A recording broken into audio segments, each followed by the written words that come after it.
Ya. Buenas noches, compañeros, profesor. Nuestro grupo viene a ser el grupo uno y nosotros vamos a dar una exposición acerca de lo que viene a ser la aplicación de un circuito de segundo orden en ingeniería biomédica. En este caso, nosotros hemos trabajado, o bueno, hemos hecho el proyecto acerca de un filtro Twinte, que lo que viene a ser es bueno, un disipador de ruido para tener un poco más de claridad al momento de proyectar imágenes médicas. Bueno, puede seguir el siguiente PPT, por favor. Mm, Bueno, primero nosotros vamos a tomar en cuenta lo que viene a ser el contexto biomédico. Nosotros tenemos que tener en cuenta lo que viene a ser obtener estas imágenes, estas señales biomédicas acerca de lo que viene a ser la salud, lo que viene a ser en el sector salud. Las señales, en este caso, pueden llegar a ser entre electrocardiogramas o electromiogramas. Estas señales vienen a ser sensibles, en cierto modo, por la baja amplitud por la cual se trabajan tensiones demasiado bajas o reducidas, llegando a las escalas de micro o incluso entre las escalas de mili o microvoltios. Ante esta situación, las frecuencias, por ejemplo, en la actualidad nosotros trabajamos en la región una frecuencia de 60 Hz al momento de utilizar la tensión de corriente alterna.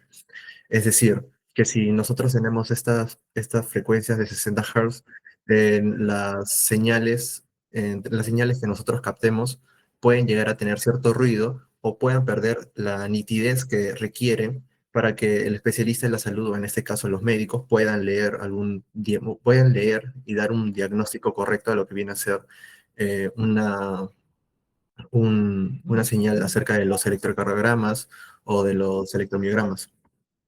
Puede seguir, por favor. Nosotros tomamos en cuenta lo que viene a ser el filtro Twin, el, teniendo la problemática acerca de que pueden llegar a haber ciertos ruidos provenientes de la frecuencia por la cuales por las cuales se toma una frecuencia de 60 Hz en la atención. El filtro Twin lo que hace es atenuar una frecuencia en específico, que viene a ser la de 60, para que tengamos más claridad, menos ruido, y al momento de ser evidenciadas por el especialista de la salud, no haya disconformidades o irregularidades acerca del diagnóstico. ¿Puedes seguirlo?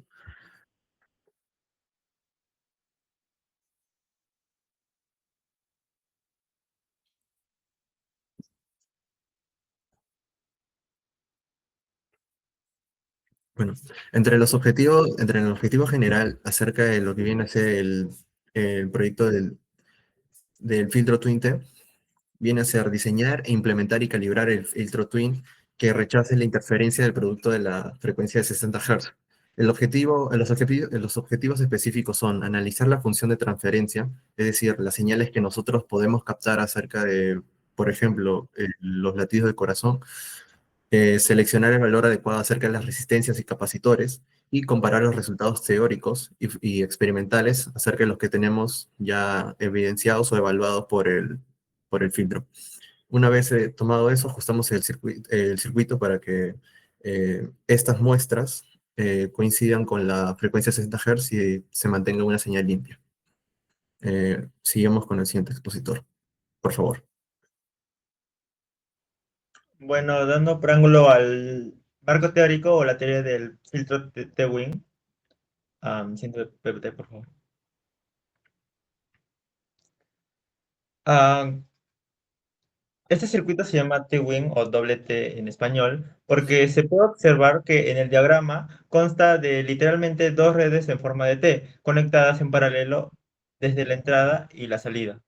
Entonces, se dividen en rama superior, que está compuesta por dos resistencias y un capacitor a tierra, y funciona predominantemente como un filtro paso bajo. También tenemos la rama inferior con dos capacitores y una resistencia a tierra que actúa como un filtro paso alto. Entonces, el principio fundamental aquí es la cancelación por interferencia en una frecuencia muy específica, que es nuestro objetivo en la aplicación de la ingeniería biomédica. Las señales que viajan por la rama de arriba y las que viajan por la rama de abajo llegan a la salida con fases opuestas. que se anulan mutuamente. Esto hace que el voltaje de salida tienda a cero justo en esa frecuencia. Siguiente PPT. Ahora, ¿cómo controlamos exactamente dónde ocurre esa cancelación? Lo hacemos a través del modelo matemático, donde la frecuencia de corte central depende exclusivamente de la elección de los componentes de la resistencia y capacitor según esta primera ecuación fundamental. Siguiente PPT. Entonces podemos ver la frecuencia de corte central donde dependiendo los valores que tomemos de la resistencia al capacitor van a poder atenuar la frecuencia que queremos hacer. Entonces el comportamiento dinámico completo del circuito se describe en el dominio de Laplace con esa función de transferencia h en función de s. Lo más importante que nos dice esta ecuación, al observar los términos de s al cuadrado, el cual ese término al cuadrado, es que confirmamos matemáticamente que estamos ante un sistema de segundo orden. Esto se debe a que la interacción compleja entre múltiples elementos que almacenan energía, nuestros capacitores, nos permiten visualizar esa segunda derivada o el término que llamamos segundo orden. A continuación, mi compañero Juan David explicará la fase o la explicación matemática.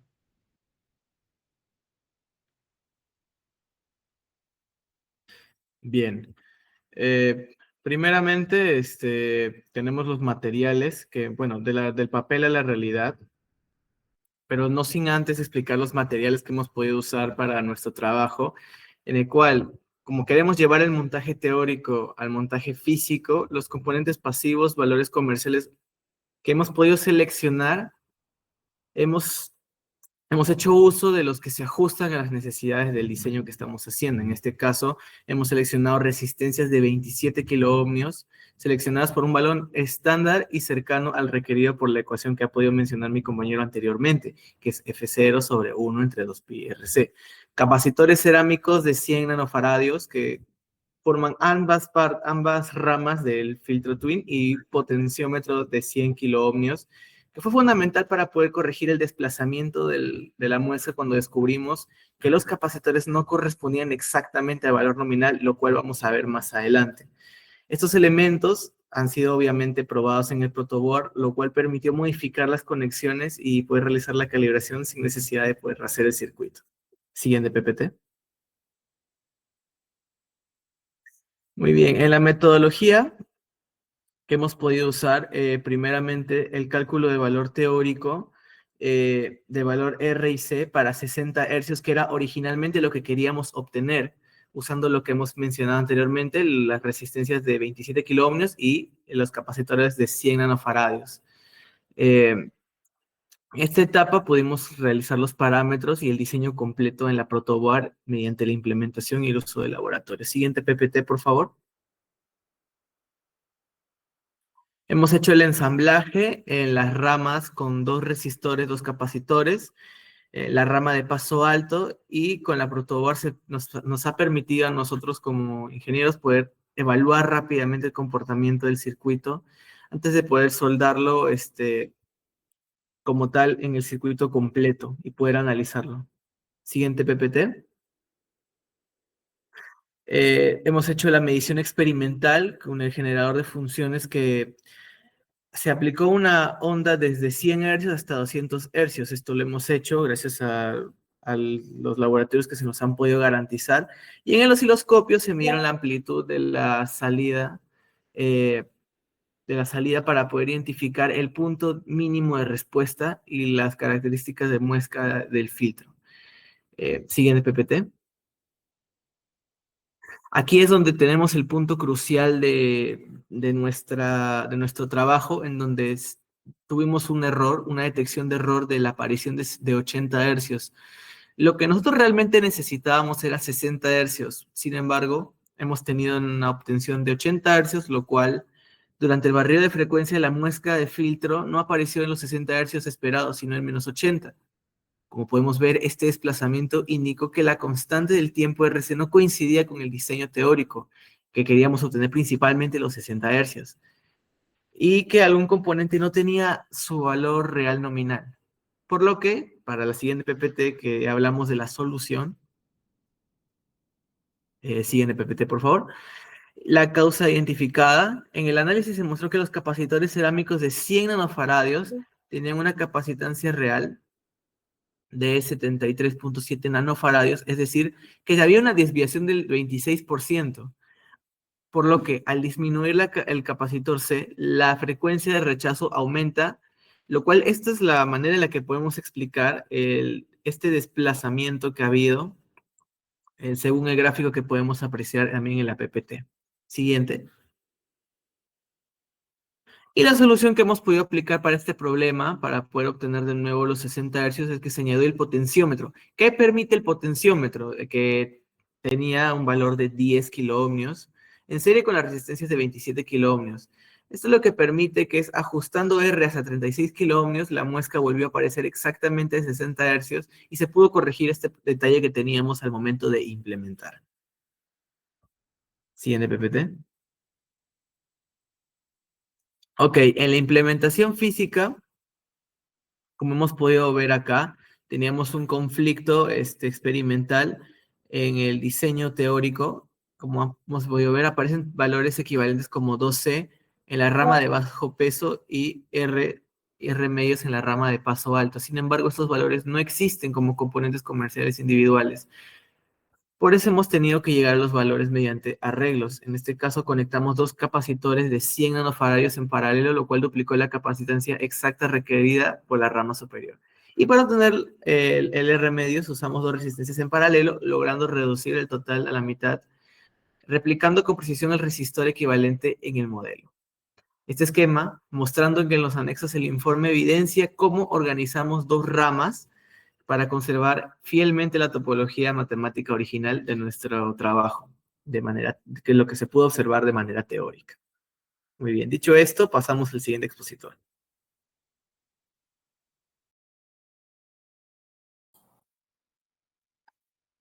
Continuando con la explicación de mi compañero, vamos a explicar el diagnóstico del error, porque hubo un problema, ¿verdad? Para identificar la causa, revisamos primero las resistencias y vimos que estaban dentro de su tolerancia normal del 5%. El problema real estaba en los capacitores cerámicos. Aunque estaban etiquetados como 100 nanofaradios, su valor efectivo era solo 73.7 nanofaradios, lo que nos indicaba que tenían una desviación negativa del menos 26%. Esa reducción en la capacitancia disminuyó la constante RC y por eso la frecuencia de corte subió hasta los 80 Hz. Con ese diagnóstico ya sabíamos que teníamos algo que corregir. Para ello, lo que hicimos es, para compensar el valor real de los capacitores, añadimos potenciómetro de 10K ohmios en serie con la resistencia de los 27K ohmios. Al aumentar la resistencia, logramos recuperar la constante RC original del diseño. Luego fijamos la señal a 60 Hz y ajustamos los potenciómetros hasta ver la mínima amplitud en la salida. Después de esa calibración, la muesca regresó exactamente a los 60 Hz, corrigiendo completamente el desvío. Ahora mi compañero va a continuar con la exposición. Bueno, para cerrar, vamos a lo más importante. ¿Todo esto funciona o no funciona? La respuesta está en esta gráfica, que es la evidencia más clara de todo nuestro trabajo. Bueno, miren primero la línea roja. Esa fue nuestra realidad inicial. Como explicaron mis compañeros, cuando armamos el circuito teórico y la física no perdona. La atenuación, en realidad, en vez de llegar a los 60 Hz como teníamos previsto, ocurrió en los 80 Hz, ya que como mencionaron mis compañeros anteriormente, hubo una variación en la constante RC. Ahora pueden ver la línea verde y este es el resultado posteriormente al realizar ingeniería inversa e integrar los potenciómetros. Con esto se ajustó la resistencia a 36 kiloohms aproximadamente para poder lograr desplazar esa curva hacia la izquierda. Bueno, pueden observar ahí como el pico de atenuación máxima, la parte más baja de la gráfica en V, ahora coincide exactamente con la línea punteada de los 60 Hz, pasando un error del 35% a una precisión casi total. Bueno, siguiente PPT. ¿Qué podemos concluir de esto? Primero que nada, que el filtro Twin T, a pesar de ser muy efectivo, también es hipersensible. Funciona de maravilla, sí, pero solamente si los componentes son precisos. Segundo, validamos que la matemática no miente. La ecuación diferencial de segundo orden que mostramos al principio sí describe la realidad, pero solo si la alimentamos con datos reales. Si le das los datos de etiqueta, los datos nominales, como pudimos ver que son los datos que pueden verse, por ejemplo, al medir con los colores de la resistencia, eso quizás no siempre concuerda con lo que en realidad tiene por los valores de tolerancia y así. Por lo tanto, eso te daría una mentira teórica. Siguiente PPT, por favor. Bueno, nuestra recomendación final para cualquiera que diseñe biomédica: nunca confíen ciegamente en lo que dice el componente. Muchas veces te dicen, por ejemplo, en este caso, que los capacitores tenían 100 nanofaradios, pero en realidad tenían 73. En la vida real, o compras componentes de precisión militar, o siempre diseñas tus circuitos con potenciómetros como hicimos aquí. Siguiente PPT. Bueno, como podemos notar, aquí en la primera y segunda foto está el circuito previo a la implementación de los potenciómetros, ya que en ese caso se pueden notar que solamente son las dos T's que mencionaron mis compañeros. En la imagen de la derecha se puede apreciar cómo se integraron los potenciómetros. Siguiente PPT, por favor. Aquí hay fotos del diagrama del circuito previamente mostrado y también el filtro bueno, la señal limpia del filtro y cuando no está activado. Siguiente. Aquí podemos notar en el primer caso, bueno, el caso de la imagen de la izquierda, eso es en el caso de los 60 hercios, que nos da siendo la imagen curva, la gráfica de entrada, mientras que la línea es la gráfica de salida, siendo funcional ya que corta en los 60 Hz. Posteriormente, en la imagen de la derecha se nota que ya para una frecuencia, por ejemplo, en ese caso fue de 500 Hz, el filtro por la parte de la entrada y la salida eran prácticamente idénticos. Bueno, eso sería todo. Muchas gracias.